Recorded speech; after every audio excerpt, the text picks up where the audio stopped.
are three things that cancer loves, and almost no one tells you. No one explains them to you so clearly. Fear, guilt, and shame. Observe this carefully. Many people who live on the streets do not get sick like we do. This is not a fantasy or a romanticization of poverty. It is an observation that draws attention. They do not live trapped by social pressure. They do not maintain an image. They don't carry constant expectations or live justifying themselves all the time. Something striking has also been observed. In psychiatric hospitals, the incidence of certain serious illnesses is surprisingly low. Why?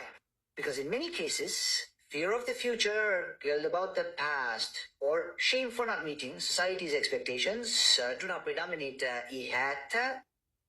The mind is not subjected to constant punishment or permanent self-demand. Now look at this. Honestly, when a person receives a serious diagnosis, the first thing that appears is fear. Fear of dying, fear of suffering, fear of the future. The mind rushes forward.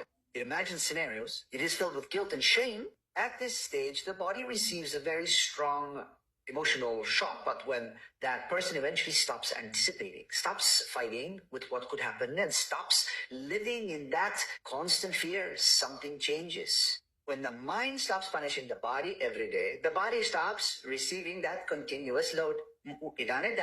So the real question is not only what illness do I have, but what is making me sick and ni pinupapayong.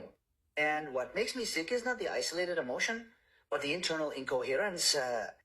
Thinking one thing, feeling another, and doing something else for years at that. A simple example. Someone tells you we have to talk and you don't want to, but you don't say no, you keep it quiet. That conflict keeps going around in the mind. If it lasts several minutes and is repeated day after day, it becomes an obsessive thought. That sustained tension ends up affecting the body. The organs are not damaged overnight. They deteriorate from years of repressed emotion, unspoken words, and accumulated guilt. Good, responsible, kind people who always prioritize others forget about themselves. Ancient cultures understood this by observing nature. Planet functions with order, coherence, and purpose. When that order does not exist within us, the body expresses it. True health is coherence. What do I feel? What I feel and what I do go in the same direction. If I am hot, I take off my coat. If I am cold, I cover myself. That is balance. That is why many people who do not live permanently trapped in fear, guilt, and shame respond differently to illness. We do not always get sick because of what we eat or breathe. Many times we get sick because of what we think. We remain silent, bearing it for years. When the mind is organized, the body stops defending itself. Which of these three do you feel weighs the most on your life? Fear, guilt, or shame? And don't forget, God is the one who heals.